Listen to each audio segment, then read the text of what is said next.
एक मनुष्य योनि भगवान ने कृपा करके दी है, जिससे हम अब भगवान की प्राप्ति कर सकते हैं। जब कोई जैसे कर्म करता है उसको दंड मिलता है। तो सुमति जी ने कहा पूरे जीवन का पता कैसे चलता है? पूरे जीवन का पता कैसे चलता है कि जब से पैदा हुआ तब से मरने तक इसने ये पाप किए, ऐसे ऐसे पाप किए? उसका क्या प्रमाण आपके पास होता है जिससे आप उसको दंड देते हैं? तो उन्होंने कहा कि हमारे यहां एक बहुत बड़े लेखक हैं चित्रगुप्त जी, और सबके यहां विराजमान, सबके पास विराजमान। चित्रगुप्त जी सब रूपों में विराजमान, सबके पास विराजमान। बड़ा भागवतिक सिस्टम है। ये चित्रगुप्त जी बड़े सूक्ष्म हैं। ये पूरी फिल्म तैयार करते हैं, केवल लिखा पढ़ी नहीं, पूरी सीन सहित, किस समय किस, और इनकी प्रतिक्रिया को कोई समझ नहीं सकता। ये दैवी शक्ति है चित्रगुप्त जी। इनका चित्रगुप्त नाम रखा गया है। ये प्राणियों की पूरी सीन तैयार करते हैं, लिखित और सीन। ये आपने ऐसे, जैसे महाराज मांडव्य जी जब सूली की नहीं कटी, आपको कई बार सुनाया है, तो यमराज जी के पास गए और उन्होंने कहा कि हमने कौन सा पाप किया जो आपने हमको ऐसी सजा दी? तो कहा देखो। तो उनको दिखाई देने लगा मानस पटल पर कि उन्होंने तितली की गुदा में बंबूल का कांटा डाल के छोड़ दिया था, तो उनकी गुदा में सूली काट दी गई, निकली नहीं। पूरी सीन सहित चित्रगुप्त को, वहां कोई ये नहीं चलेगा कि एक भी बात का धोखा हो गया। ये निरंतर कर्मों को लिखते रहते हैं और मृत्यु के पश्चात यमराज के सामने प्रस्तुत कर देते हैं। अब वो बही कौन है? जिसमें चित्र सहित लिखा हुआ है मन, तुम्हारे मन में ही है। ये जो आप भजन करते हो ना, बहुत ध्यान से सुनना, जहां आप राधा राधा राधा, तो आपके मन में जलन होती है और सीने शुरू हो जाती निकलना, गंदी गंदी बातें, गंदी कल्पनाएं, गंदा चिंतन, ये सब तुम्हारी बही से डिलीट हो रहा है। यही डिलीट हो रहा है। जितनी बातें निकल रही वो सब भोगनी नहीं पड़ेंगी, खत्म होती चली जा रही। बस पकड़ना मत, राधा राधा राधा राधा।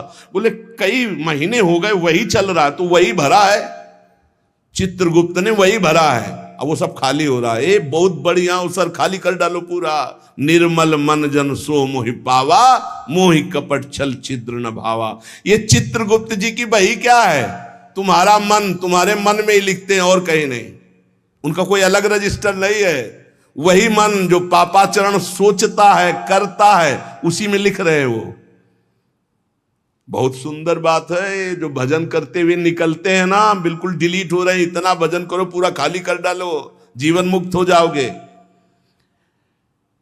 कार्यों का जो भी लेखा जोखा चित्रगुप्त जी लिखते हैं, उसी के अनुसार फल मिलता है। ये चित्रगुप्त जी वास्तव में हमारे अंतर मन में लिख रहे हैं बैठे हुए, जो निरंतर हमारे कार्यों का चित्र सहित लेख कर रहे हैं। गुप्त है, उस रजिस्टर को केवल धर्मराज पढ़ सकते हैं, दूसरा नहीं। और चित्र सहित है, इसलिए उनका नाम है चित्रगुप्त। मन रूपी रजिस्टर को कौन पढ़ सकता है? पूरा अनंत जन्मों का। जिसे सुमति जी कह रहे थे 10,000 वर्ष जन्म का मैं देख रहा हूं, तो देख क्या रहा हूं? उसी में है, तुम्हारी चिप में है, मन रूपी चिप में। इन्हें ईश्वरीय शक्ति प्राप्त है चित्रगुप्त जी को। ये सत्यनिष्ठ, कभी एक भी बात व्यर्थ नहीं लिखते, वही लिखेंगे। किसी का पक्षपात नहीं रखते। ये निष्पक्ष हर कार्य भागवती की ईश्वरीय शक्ति से सुरक्षित होकर लिखते रहते हैं। और उस लेखन को, उस घटना को जैसी हुई है, चित्र सहित अंकित कर देते, चित्र सहित। कोई चित्रगुप्त की लिखी हुई बात में परिवर्तन नहीं हो सकता। तर्क वितर्क, झूठ, किसी भी तरह की अन्य घूस व्यवस्था चित्रगुप्त से नहीं चलती, क्योंकि वो गुप्त है। वो गुप्त है तो कोई तुमसे परिचय नहीं है, और लिख हो ही रहे बैठे। और उनको कभी शिथिलता नहीं होती कि अब रात्रि हो गई, ये सो रहा है, अभी क्या लिखना। नहीं, सोते समय भी तुम्हारी क्या हरकत थी, क्या चिंतन था, क्या था, सब लिखा जाता है रात दिन का।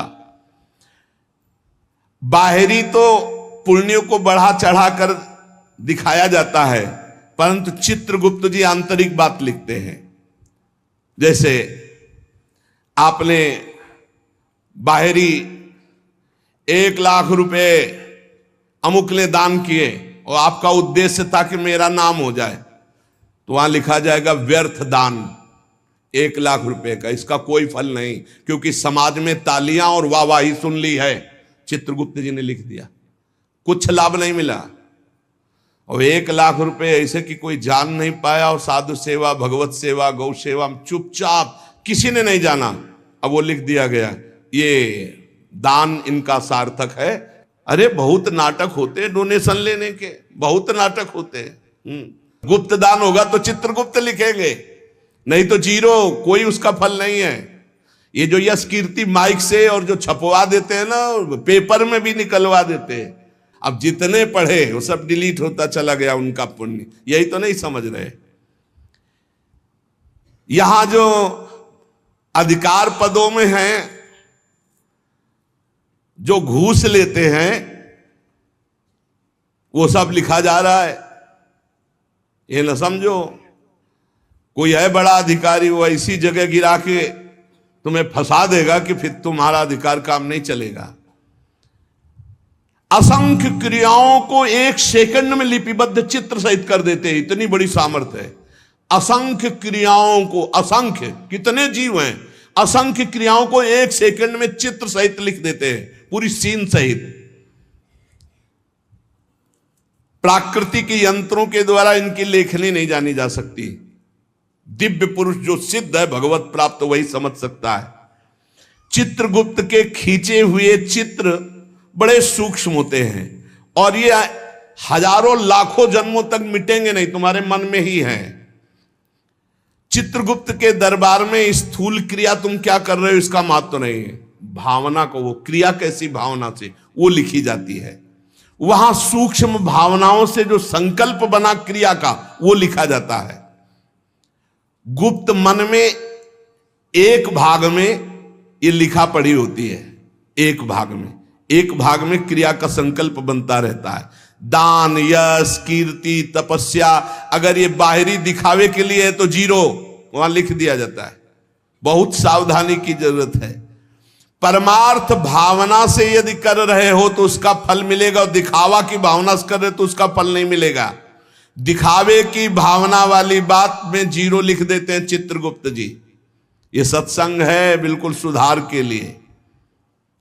धर्म प्रचारक स्वार्थ की वासना तो परिणाम जीरो, धर्म प्रचारक परमार्थ की भावना तो नंबर मिलेगा। किसी को सहयोग देना और अपनी धन्यवाद कहलाने के लिए नंबर जीरो, सहयोग करना उसका मंगल हो, नंबर आ जाएगा। संसार में बाह्य रूप रेखा का मूल्यांकन संसार करता, चित्रगुप्त नहीं।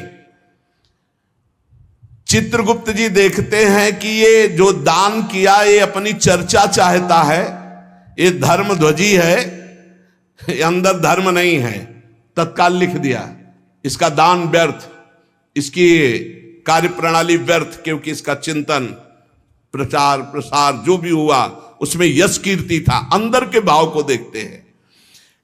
केवल गुप्त विचार को चित्रगुप्त ही जानते हैं और वही उसको लिख देते हैं। भावनाओं के पीछे तुम्हारी क्रिया होती, पहले भावना, उसी भावना को चित्रगुप्त लिखते हैं। एक गरीब आदमी ने बड़ी मेहनत से कमाकर, बहुत दैन्य होकर के 10 रुपए दान किए। उस 10 रुपए के दान के बराबर धनी आदमी का 10 करोड़ रुपया भी नहीं होगा, लेकिन वो गरीब आदमी जो सकुचा करके मुझ गरीब के पास क्या, और 1 रुपया 10 रुपया दिया। इसीलिए हमने देखा बड़े संतों को कि अगर किसान और गरीब आदमी 100, 200, 500 भी चाहे तो लाओ लाओ, और बड़े प्यार से ले लिया। और वहीं 18-20 लाख MLA दे रहे थे तो उनको जाओ नहीं। ऐसे हमने देखा, बड़े गुरुजनों को देखा जो पूर्व में संन्यास मार्ग में थे, क्यों? क्योंकि वो मेहनत से कमाया हुआ दैन्य होकर के खून पसीने की कमाई वो दे रहा, वो भजन करवाएगा। बहुत सावधानी की। चित्रगुप्त जी दिव्य दृष्टि संपन्न है, वो सबकी सूक्ष्म गुप्त मानसिक वहीं से सारी क्रियाएं होती हैं, संकल्प से वो सब लिखते रहते हैं। अतः मनुष्य जन्म मिला है, सब प्रकार के बाहरी बनावटों से बचकर सच्चे मार्ग से चलकर भगवान की प्राप्ति इसी जन्म में की जाए। पूज्य भाई जी महाराज ने कहा प्रारब्ध बदल नहीं सकता। ये लोगों का प्रश्न रहता है कि ये भजन करने वाले साधु महात्मा या धर्म से चलने वाले इतना कष्ट क्यों पाते हैं? तो उनका संचित कर्म भस्म हो जाएगा, क्रियमाण निष्फल हो जाएगा, अकर्म हो जाएगा, लेकिन प्रारब्ध उनको भी भोगना पड़ेगा। प्रारब्ध ना तो किसी संकल्प विकल्प अनुष्ठान से काटा जा सकता है, उसको भोग के ही काटा जा सकता है। प्रारब्ध का विनाश नहीं हो सकता। प्रारब्ध ना काटा जा सकता है ना बदला जा सकता है, प्रारब्ध केवल भोगा जा सकता है। बहुत ध्यान से सुनना।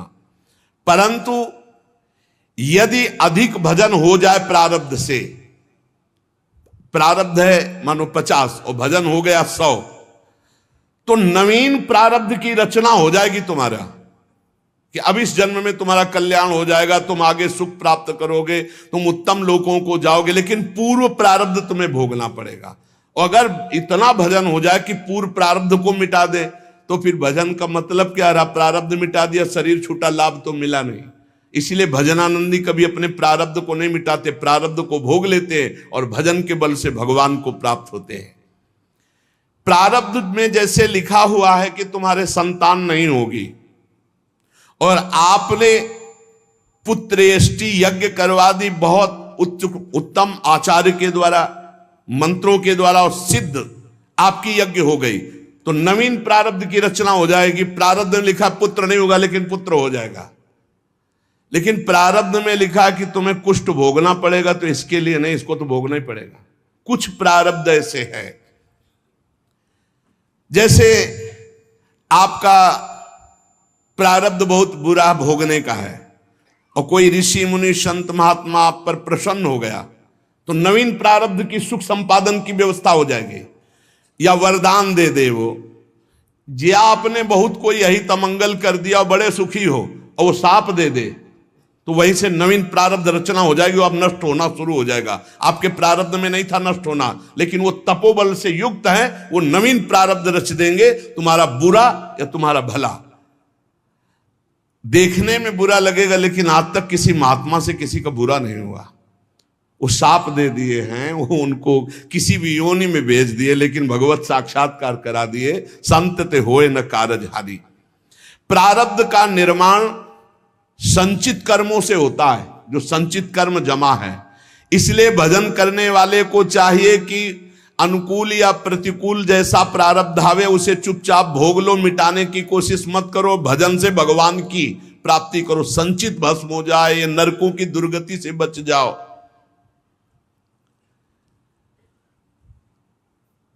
भगवान के मार्ग में चलने से संपूर्ण पाप और नारकी गतियां नष्ट हो जाती हैं, बिल्कुल सिद्ध बात है। नाम संकीर्तनम यस्य सर्व पाप प्रणाशनम।